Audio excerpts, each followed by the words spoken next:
감사합니다. 드디어 모세오경을 탈출하고 우리 여호수아서를 시작합니다.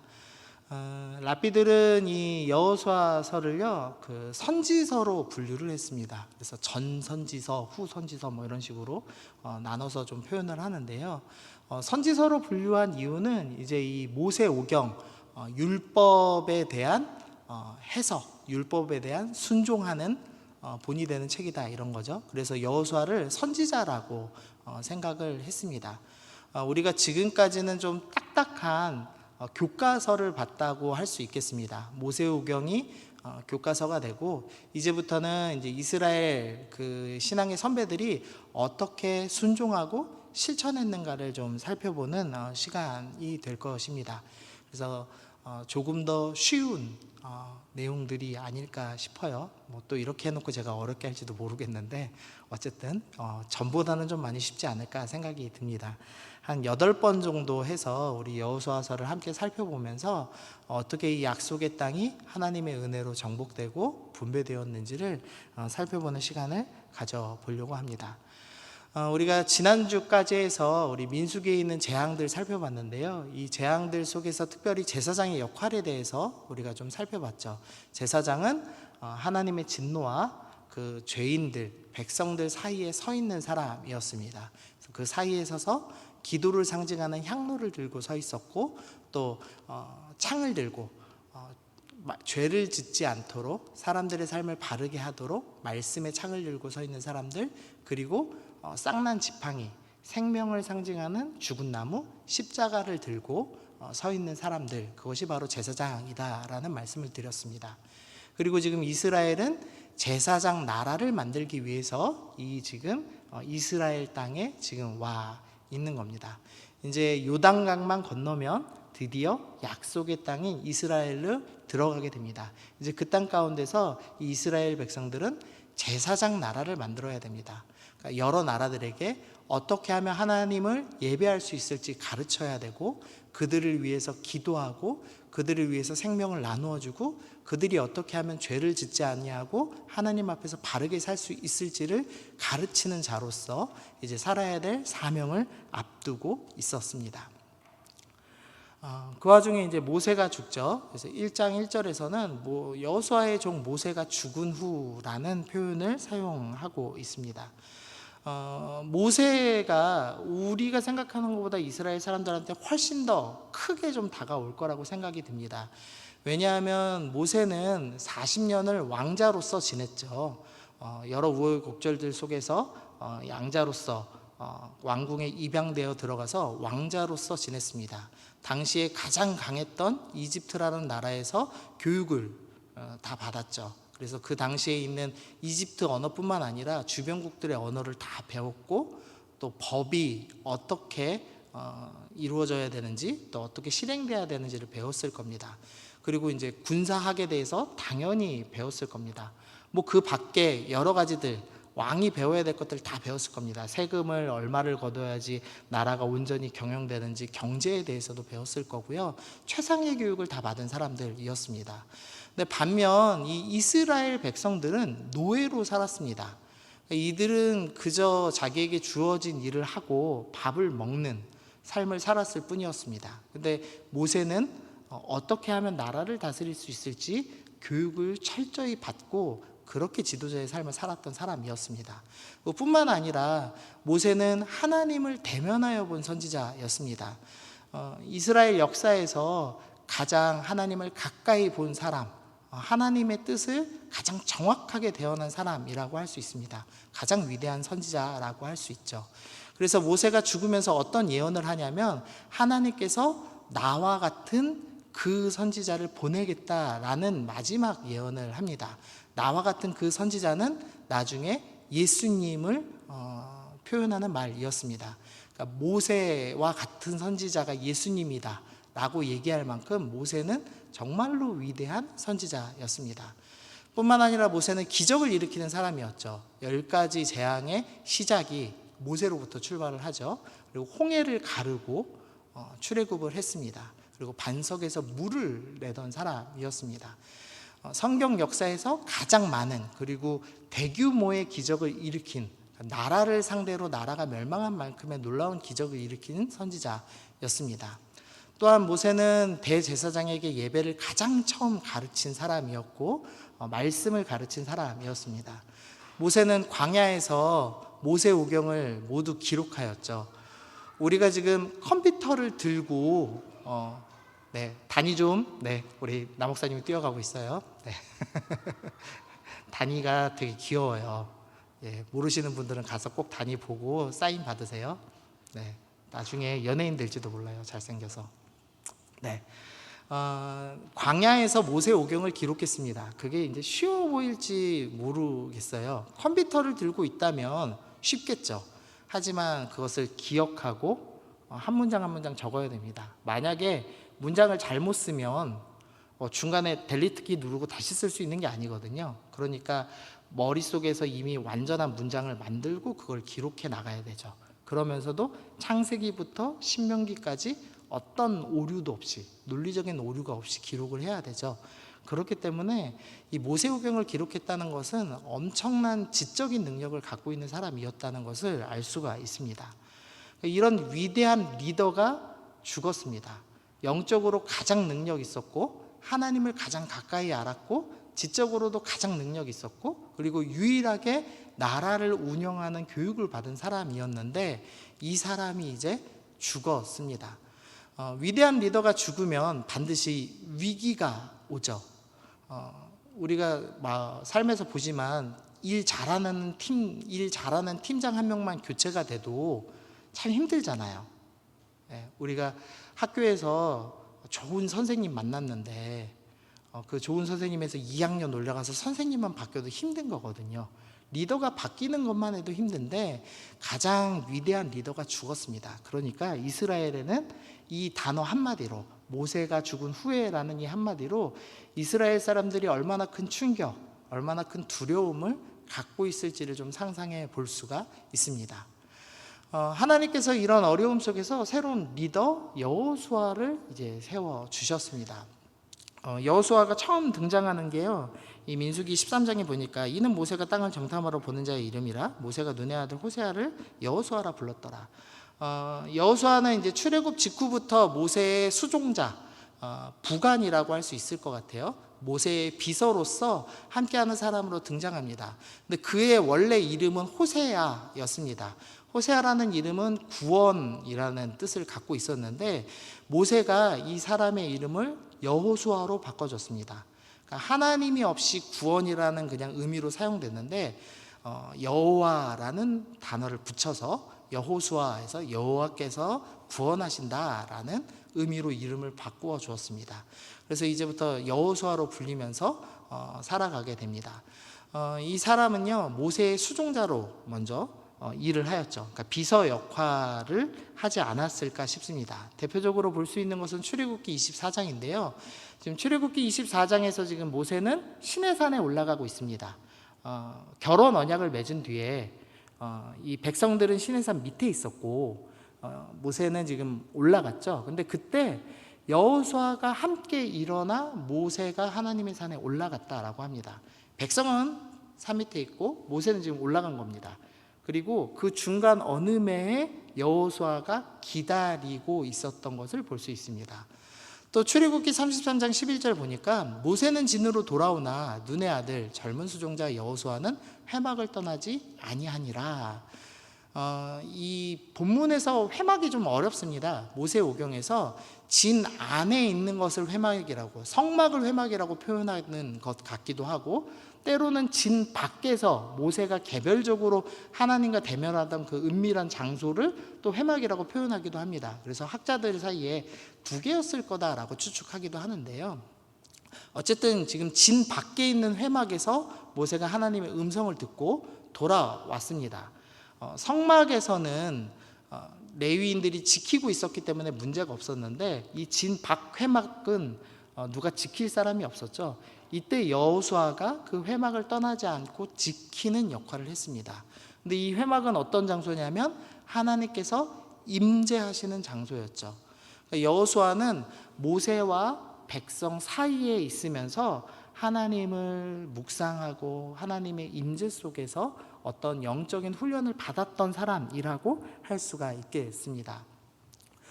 또 여호수아는 장군의 역할을 감당했는데요. 출애굽기 17장에서 가장 처음 전투죠. 아말렉이 뒤에 뒤처진 사람들을 공격했습니다. 그러자 모세가 여호수아에게 이르되 우리를 위하여 사람을 택하여 나가서 아말렉과 싸워라 라고 합니다. 그래서 여호수아는 장군으로서 처음으로 아말렉과 전쟁을 하는 장군 역할을 감당한 사람이었습니다. 또 민수기 13장에서는 각 지파 중에 지휘된 자 중에 한 명씩을 뽑아서 12명의 정탐꾼을 세웁니다. 근데 그 정탐꾼 중에 에브라임 지파 대표로 눈의 아들 호세아, 눈의 아들 여호수아가 뽑히는 것이 나와 있습니다. 정리하면은 여호수아는 모세의 수종자, 모세의 부관이었고 또 장군의 역할을 감당했고 또 에브라임 지파의 지휘관의 역할을 했고 또 12명의 정탐꾼 중에 한 명이었습니다. 영적으로도 잘 준비되어 있는 사람이고 또 세상 눈으로 볼 때는 군인으로서의 역할을 주로 감당했던 사람이라고 할 수가 있겠습니다. 우리 눈으로 보면 이 여호수아도 아주 위대한 신앙인이고 믿음의 사람이고 용감한 사람이라고 할 수 있겠죠. 혹시 이 사람 아세요? 아시는 분? 아무도 없어요? 충격인데. 이 사람 물론 이제 축구 좋아하시는 분만 좋아하겠지만 인간계와 신계라는 그 유행어 아시죠? 그 유행어가 처음 시작됐던 겁니다. 인간계 최강의 스트라이커 팔카오라는 콜롬비아 국적을 가진 스트라이커입니다. 정말 골 많이 넣고 스탠다드한 아주 교과서적인 스트라이커였어요. 축구 잘하는 사람이었습니다. 지금은 이제 나이가 먹었지만 아주 잘하는 사람이었습니다. 근데 이 사람을 아무도 기억 잘 못해요. 여러분도 아무도 모르는 것처럼. 이 사람은 아세요? 예, 이 아저씨는 뭐 하는 아저씨예요? 예, 허벌라이프 파는 아저씨라고 누가 네, 허벌라이프 광고를 하긴 했는데 이 사람은 신계 최강의 스트라이커 메시죠. 예, 호나우두와 메시 누가 최강이냐를 놓고 늘 논쟁은 있지만 물론 저는 개인적으로 호나우두를 좋아하지만 그러나 이제 어쨌든 최강은 메시죠. 이 신계급, 그러니까 신급이라고 표현하죠. 이 레전드급의 메시가 있기 때문에 팔카오도 어마어마하게 잘하는 스트라이커였음에도 불구하고 기억을 못합니다. 사람들이 인간계 사람들 잘 기억 못해요. 2등은 잘 기억나지 않는 법이죠. 마치 지금 이런 겁니다. 모세는 신급입니다. 성경에서 모세와 비교할 수 있을 만한 사람을 뽑아라. 굳이 뽑을 수 있다면 딱 한 명 뽑을 수 있는데 엘리야를 뽑을 수 있습니다. 그래서 예수님께서 변화산에 가셔서 별세에 대해서 논의하셨다라는 표현하거든요. 여기서 별세가 원어로 보면 출애굽이라는 표현이에요. 그래서 예수님께서 육신의 몸을 벗고 십자가에 달려 죽으시고 부활하시는 그 출애굽을 논의하실 때 두 명을 딱 부릅니다. 그게 모세와 엘리야였죠. 모세는 율법의 대표자이고 엘리야는 선지자의 대표자로서 섭니다. 그러니까 굳이 이제 신계급으로 선지자를 뽑는다면 모세와 엘리야, 그러니까 메시아 호나우두 뽑는 것처럼 뽑을 수 있습니다. 여호수아가 대단한 사람이었지만 인간계입니다. 그래서 뭔가 부족한 게 있었습니다. 여호수아서 2장에는요 눈의 아들 여호수아가 시딤으로 두 사람의 정탐꾼을 보내는 장면이 나옵니다. 여호수아는 40년 전에 정탐꾼으로 활동을 했습니다. 그때 정탐 성공했습니다. 40일 동안 이스라엘 온 땅을 다 둘러보고 농작물까지 짊어지고 왔습니다. 그리고 나서 이제 자기가 40년 뒤에 리더가 되어서 은밀하게 여리고성을 정탐하기 위해서 2명을 뽑았습니다. 그리고 아마 자기가 정탐꾼이었으니까 직접 훈련시켰을 겁니다. 그런데 2절 보니까 어떤 사람이 여리고 왕에게 말하여 이르되 보소서 이 밤에 이스라엘 자손 중 몇 사람이 이 땅을 정탐하러 이리로 들어왔나이다. 여호수아가 온 힘을 다해 훈련시켰습니다. 그런데 그날 밤에 걸렸습니다.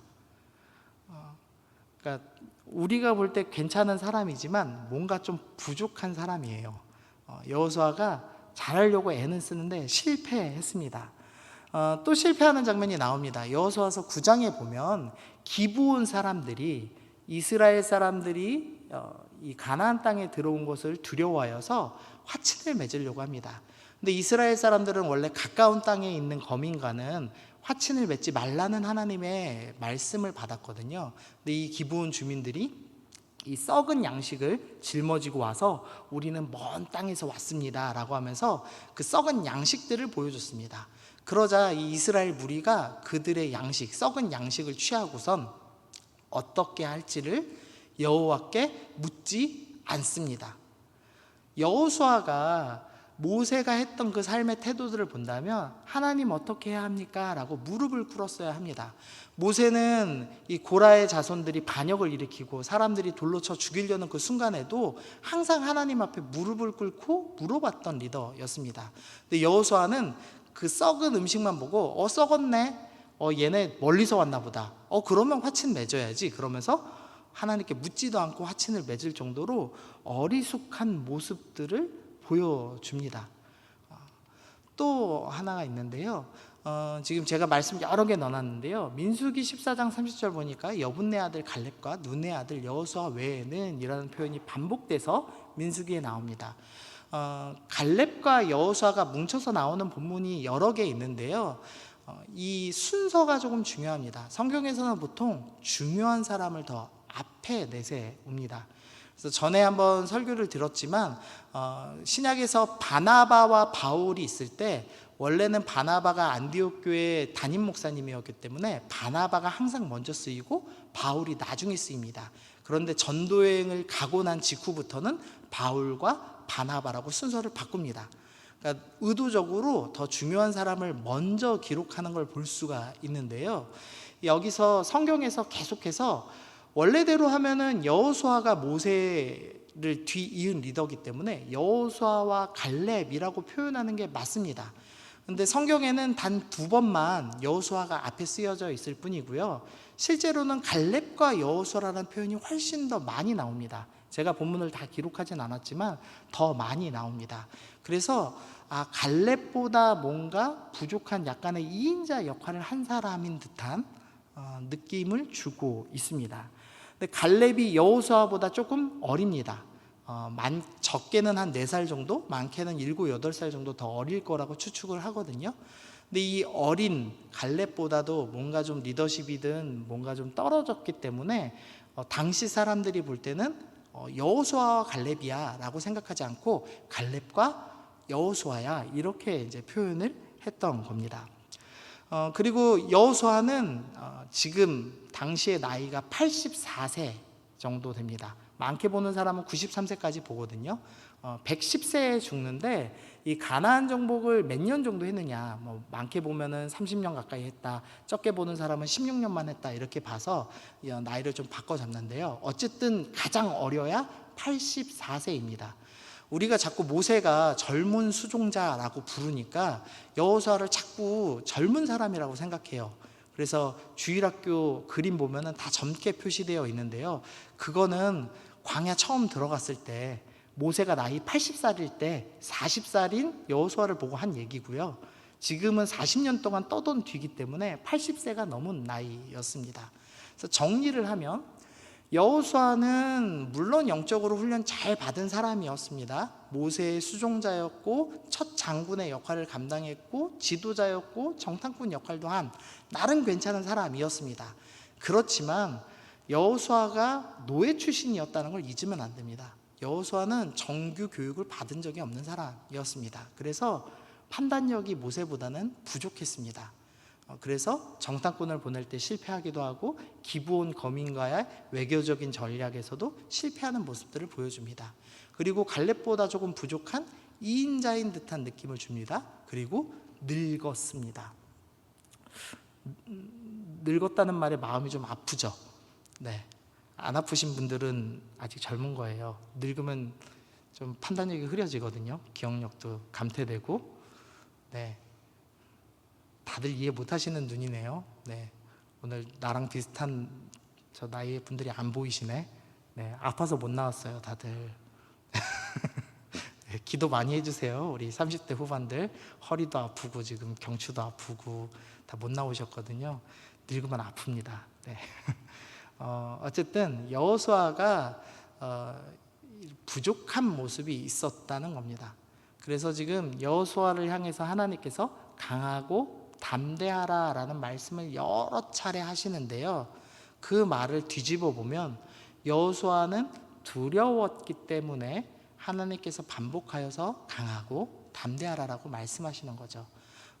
그 두려워하는 이유는 합당했다는 겁니다. 모세라는 위대한 지도자가 죽었기 때문이고, 또한 여호수아 자체도 모세에 비하면 준비가 덜 된, 부족한 것이 많은 사람이었다는 겁니다. 그래서 막연한 두려움이 아니라 정말로 이 사명을, 하나님께서 주신 이 가나안 땅을 정복하고 제사장 나라를 이룰 사명, 그 사명을 감당할 만한 힘이 부족했기 때문에 여호수아는 두려워하고 있었습니다.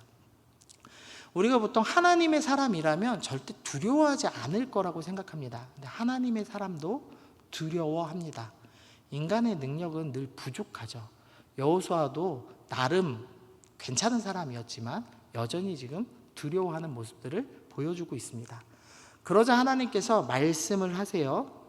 우리 1장 3절, 내가 모세에게 말한 바와 같이 너희 발바닥으로 밟는 것은 모두 내가 너희에게 주었노니. 하나님께서 먼저 말씀하십니다. 내가 이미 주었다라고 말씀하십니다. 가나안 땅은 아직 정복을 시작하지도 않았습니다. 그런데 하나님께서는 내가 이미 정복하여서 너희에게 주었다라고 말씀하십니다. 이 말씀을 통해서 알 수 있는 것은 이 전쟁은 너의 힘으로 하는 것이 아니라 나의 힘으로 하는 것이다. 그리고 나는 이미 너에게 그것을 주었다라고 과거형으로 표현하심으로써 하나님이 이미 전쟁을 완성하신 것처럼 이미 승리하신 것으로 표현하고 있습니다. 우리가 사명을 위해서 싸워 나가려고 할 때 우리가 두려움에 빠집니다. 나의 연약함을 바라보기 시작합니다. 하나님, 저는 모세처럼 할 수 있는 능력이 없습니다. 하나님, 저는 판단도 잘 못하고 외교도 잘 못합니다. 저는 갈렙보다 부족합니다. 저는 늙었습니다. 저는 안 될 만한 이유가 너무 많습니다. 그래서 저는 사명 이룰 수 없습니다. 여호수아는 이런 마음 때문에 두려워하고 있었는데 하나님께서는 아니다. 내가 하는 일이니 너는 두려워하지 말아라. 내가 이미 주었기 때문에 너는 두려워하지 말아라 라고 말씀하십니다. 우리에게도 동일하게 말씀하십니다. 하나님께서 우리 각자 가운데 다 사명을 주셨어요. 우리가 각자의 삶 속에서 제사장적인 사명, 사람들을 위해서 기도하고 말씀으로 바르게 가르치고 본을 보여주고 그들 가운데 생명이신 그리스도를 전하는 사명을 모두가 받았죠. 그리고 그 사명을 이루기 위해서 달려나가야 하는 사람들이죠. 근데 그럴 때마다 나의 연약한 모습을 보면서 우리가 두려워합니다. 그때마다 하나님께서 여호수아에게 하셨던 것처럼 우리에게도 말씀하십니다. 내가 이미 이루었다. 그러므로 너는 두려워하지 말고 나를 신뢰하고 믿음의 한 발짝을 걸어야 한다. 너는 너의 연약함을 바라보지 말아라. 나를 바라보아라 라고 주님께서 우리 가운데 말씀하십니다. 두 번째로 하나님께서는 함께 하신다고 말씀합니다. 내가 내 평생에 너를 능히 대적한 자가 없으리니 내가 모세와 함께 있었던 것과 같이 너와 함께 있을 것임이라. 내가 너를 떠나지 아니하며 버리지 아니하리라. 하나님께서 두 번째로 약속하시는 것은 내가 모세와 함께 하였던 것처럼 너와 함께 하겠다라고 약속해 주고 계십니다. 하나님께서 사명을 향해 달려나가기로 결정하는 사람들에게 함께 하신다고 약속하십니다. 여호수아는 두렵고 떨렸지만 이 약속을 믿었습니다. 그래서 믿음의 한 걸음을 걷기 시작했습니다. 그러자 어떤 일이 일어났냐면요, 모세가 홍해를 가르고 출애굽을 했듯이 여호수아는 요단강을 가르고 가나안 땅으로 들어가죠. 모세가 떨기나무 아래에서 처음 하나님을 만나고 내 발에 신을 벗으라는 그 말씀을 듣고 발에 신을 벗고 하나님을 만났던 것처럼 여호수아는 여호수아서 5장에서 여호와의 군대 대장이라고 부르는, 아마도 예수님이었을 걸로 추정되는 그 여호와의 사자를 만납니다. 그리고 내 발에 신을 벗으라는 그 말씀에 순종하여서 발에 신을 벗는 장면이 나옵니다. 모세와 함께 했듯이 내가 너와 함께 하겠다라고 약속하셨고, 여호수아가 사명 믿고 믿음의 발걸음 걷자 하나님께서 모세와 똑같은 경험을 하게 하심으로써 내가 너와 함께 한다라는 것을 확인시켜 주시는 장면입니다. 제가 좋아하는 말씀인데요, 요한복음 2장 9절에 보면은 이 가나의 혼인잔치가 나옵니다. 그때 포도주가 똑 떨어지죠. 그래서 걱정합니다. 그때 죄송해요. 저 단이 지금 계단 내려옵니다. 좀 잡아주세요. 네, 무대를 사랑하나 봐요. 네, 나 목사님이 뛰어요. 단아, 아빠 쫓아가. 일로 와도 되긴 하는데. 네, 단이 이뻐요. 네, 다시요. 자, 가나안 혼인잔치 때 포도주가 떨어졌습니다. 그래서 어찌할 바를 모르고 있는데 예수님의 어머니 마리아가 하인들에게 예수님이 시키시는 대로 해라 라고 합니다. 그러자 예수님께서 발 닦는 물을 담는 큰 항아리에 물을 가득 담아다가 연회장에다 갖다 둬라 라고 말씀하십니다. 그때 이 하인들이 순종해요. 그래서 발 닦는 물, 그 큰 항아리에 물을 가득 갖다 놓습니다. 그리고 나서 보니까 연회장이 물로 된 포도주, 이 항아리에 있던 물을 맛봤습니다. 근데 맛보고선 어디서 났는지 알지 못했다. 이미 최상급의 포도주가 된 것을 확인했습니다. 근데 연회장은 이 포도주가 어디서 온지는 알지 못했습니다. 가장 좋은 것을 먹고 누렸을 뿐이죠. 근데 하지만 물을 떠온 하인들은 그 포도주가 어디서 왔는지를 알았습니다. 예수님께서 말씀하신 대로 순종하였더니 가장 최고의 것이 준비되었다라는 것을 알게 되었습니다. 우리가 순종할 때 누리는 축복이 있습니다. 하나님께서 나와 함께 하시는구나. 하나님께서 이렇게 풍성한 능력을 베푸시는구나 라는 것을 알 수가 있습니다. 물 떠온 하인들만 아는 겁니다. 여러분이 사명이 두렵지만, 무섭지만, 나는 연약하지만 믿음으로 한 걸음 걷기 시작할 때 모세가 함께 했듯이, 하나님께서 모세와 함께 하셨듯이, 그리고 여호수아가 그것을 경험하듯이 이런 놀라운 경험을 하게 될 것입니다. 물도온 하인들만 경험했던 하나님께서 함께 하시고 예수님께서 함께 하시는 그 놀라운 경험을 하게 될 것입니다. 세 번째입니다. 우리 이 말씀을 같이 읽어보시죠. 자, 시작. 이 율법책을 내 입에서 떠나지 말게 하며 주야로 그것을 묵상하여 그 안에 기록된 대로 다 지켜 행하라. 그리하면 내 길이 평탄하게 될 것이며 내가 형통하리라.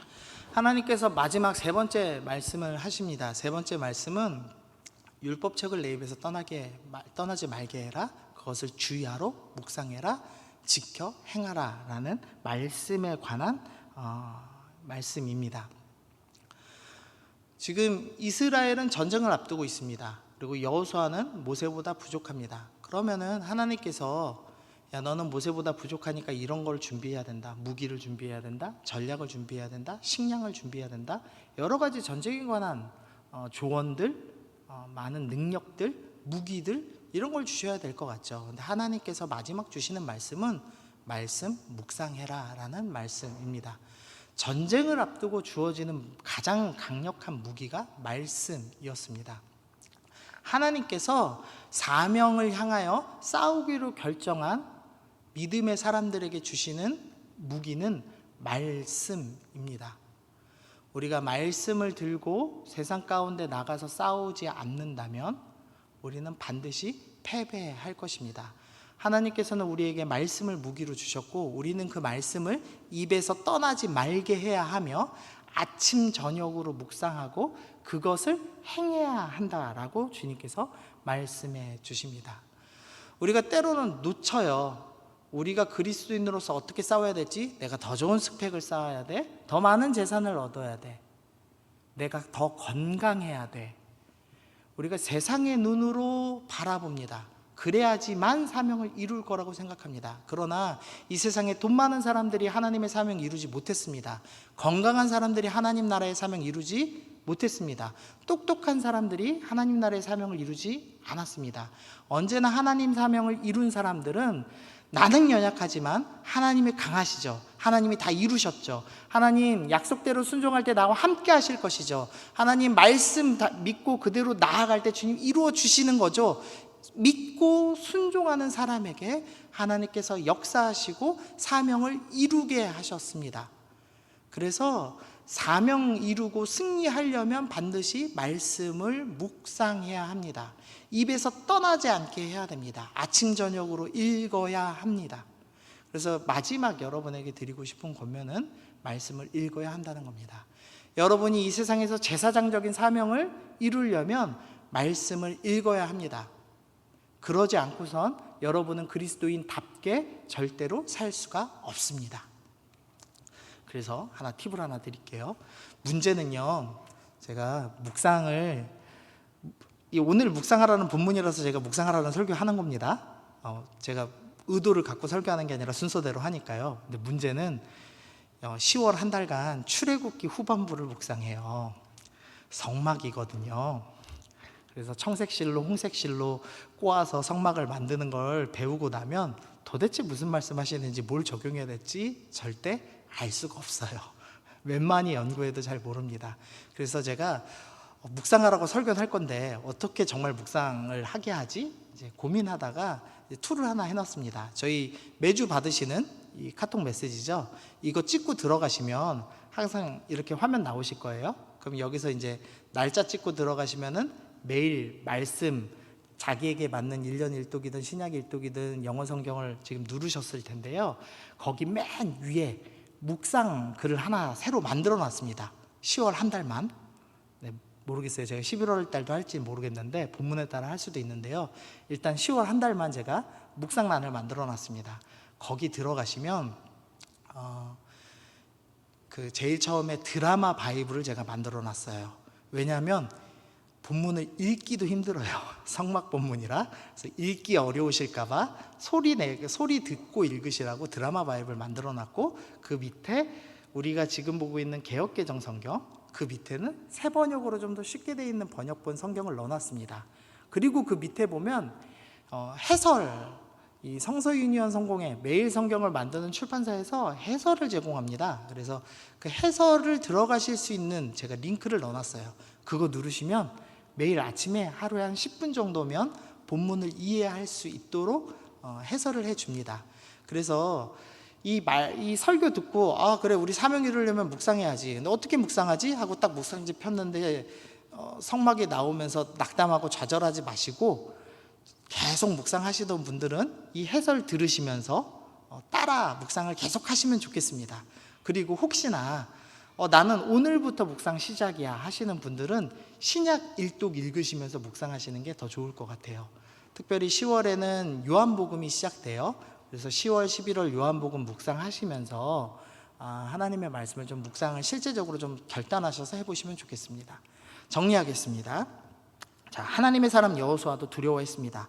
그 두려움은 안 해본 일 때문에 막연히 두려워하는 것이 아니라 정말 어려운 일이었고 그의 능력도 부족한 일이었습니다. 하나님께서는 그 여호수아를 향해서 강하고 담대하라 라고 말씀하십니다. 너의 힘으로 하는 것이 아니라 내가 이미 이루었기 때문에, 내 힘으로 하는 일이기 때문에 담대하라 라고 말씀합니다. 여호수아가 그것을 믿고 순종하였습니다. 그럴 때 하나님께서는 함께 하시겠다고 약속하셨고, 약속 믿고 내걸음 여호수아에게 모세와 함께 하셨듯이 홍해를 가르시고 찾아와 내 발에 신을 벗으시라고 말씀하셨던 그 주님께서 여호수아에게도 찾아오셔서 동일하게 함께 하신다는 것을 확인시켜 주셨습니다. 그리고 두려워하는 여호수아에게, 부족한 여호수아에게 무기를 주셨는데 그것이 바로 말씀이었습니다. 아침 저녁으로 말씀을 먹고 묵상하고 지켜 행해야 한다라고 권면해 주셨습니다. 우리가 오늘 이 말씀 좀 기억하시면서요, 여호수아에게 말씀이 필요했다면 우리에겐 더욱 필요합니다. 우리가 예수 믿는 자답게 살려면 더욱더 말씀 묵상하는 게 필요합니다. 하나님, 제가 말씀 묵상하기로 결단합니다. 사명 성취하고 싶습니다. 주님 뜻대로 살아가고 싶습니다. 사랑을 전하고 싶습니다. 그러기 위해서 나에게 주신 가장 강력한 무기인 말씀 붙잡고 가겠습니다. 주님, 말씀 붙잡고 아침 저녁으로 묵상하기 시작할 때 주님께서 나와 함께 하신다는 것을 말씀을 통해 확인하게 하여 주옵소서. 하나님이 나와 함께 하시면 경험하는 은혜의 시간 되게 해 주옵소서. 그렇게 날마다 기도하시면서 가시는 여러분들 되시길 바랍니다. 오늘 말씀 생각하시면서 기도하시죠. 주님, 내가 주님의 사명 성취하기 위해서 달리겠습니다. 말씀 묵상하겠습니다. 우리 두 가지 놓고 함께 기도하겠습니다.